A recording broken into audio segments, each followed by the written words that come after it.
Should you buy a house now or wait until 2022? We're covering the 9 biggest truths about buying a home in 2022. Hey everybody, it's Alyson Wahl with Live South Denver, your real estate strategist and realtor for the South Denver area. So we're heading into the last quarter of 2021.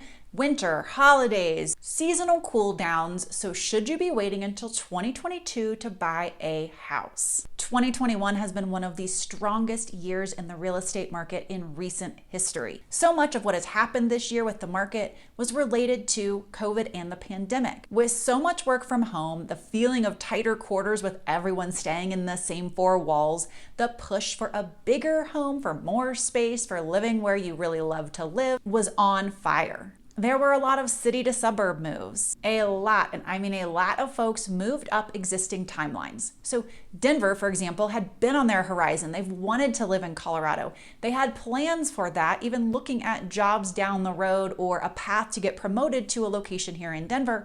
And then all of a sudden, remote work comes into play, boundaries for jobs seem to be evaporating, and people jump in, take the leap, and make the move. And that is a huge part of what drove the Denver market in the early part of 2021. We are seeing that intense demand and trying to capture the availability of remote work as a novel idea fading away.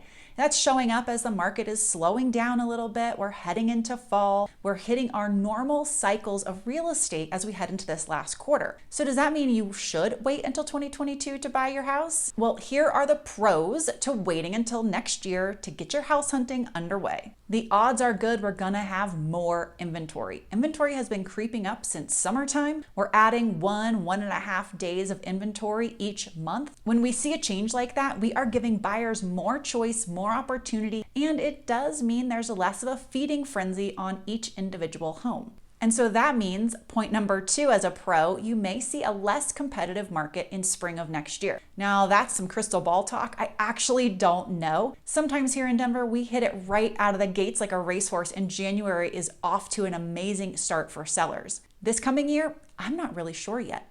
But with the trend the way it is right now, we're going to see more inventory, little less demand, buyers holding back until they get closer to what they want. And that means the odds are for it to be less competitive for you as a buyer in landing a home you love. Pro number 3, we all know that less competition means fewer bidding wars, and you as a buyer generally win out saving money. In addition, you don't have to be as aggressive with other terms in your offer. You're not having to waive an appraisal, waive everything in an inspection. You retain some of the power that we are used to having on the buy side of things that really evaporated early this year. And pro number 4 to waiting until next year, the conventional loan limits are increasing. The reason they're increasing? Because of the crazy year we had and how much home prices have grown.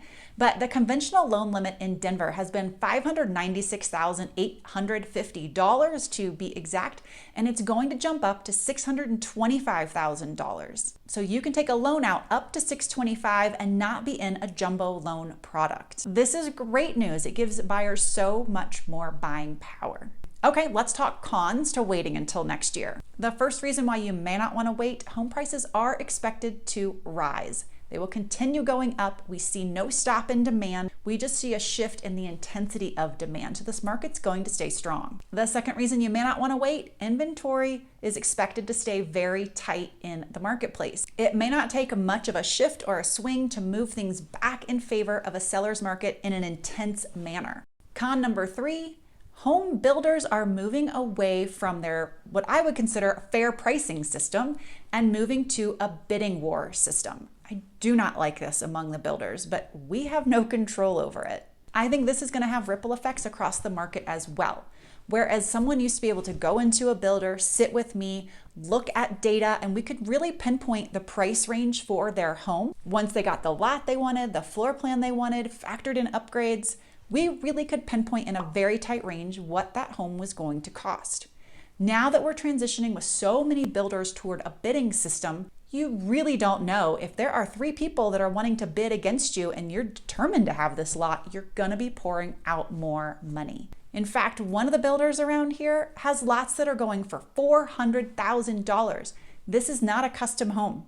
This is a production builder that charges a lot for every design element and upgrade, and you're already paying a minimum of $400,000 for their best lots. Another reason why waiting might backfire is that demand for homes in certain price points is increasing. I am regularly talking to folks who are looking for a home at the $600,000 price point or below. You can't get anything in the new construction realm for that price in Douglas County. We're talking Highlands Ranch, Parker, Castle Rock, Castle Pines, Lone Tree. There are no new single-family homes at the $600,000 price point anymore. Now, maybe, fingers crossed, some of these new developments will start their base prices close to that, so a few people can snag one at that price, but we are really seeing that homes are going for $650,000 minimum, closer to $700,000 if you're wanting a single-family home in the South Denver area. So what does that mean? It means if you are a seller selling a home and you're pricing it below $700,000 in the $650,000s, $550,000s, there is so much demand for that house, particularly if it looks nice and is in a great location. So I see the demand for homes in these mid-range price points getting very strong early next year and really having us return to that feeling of being in a seller's market. The last reason you may not want to wait to buy a home next year is that $625,000 loan limit is applicable now. Lenders have started applying it today, which means you can get an extra $30,000 in buying power starting immediately. There is no need to wait until next year to capture that extra buying power.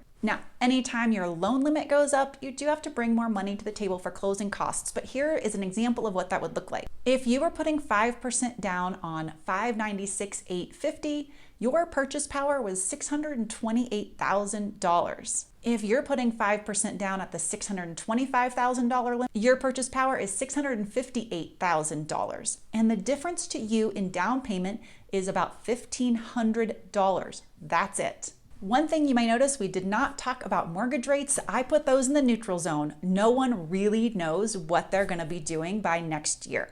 I hear people swearing up and down they're going to go up, we're going to be at 4.5%.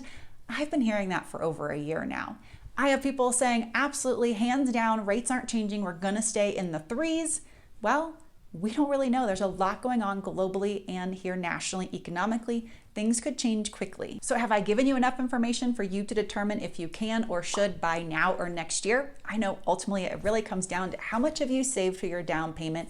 Does the timing work for you? And have you found a house you love? But with this new conventional loan limit hitting $625,000, there is no reason you have to wait if you spot something that is perfect for you. If you want to connect about lenders, about areas of town where you can get a great house in the $600,000 range, anything about moving to Denver, please reach out. We would love to connect with you. Hey, I will see y'all next week.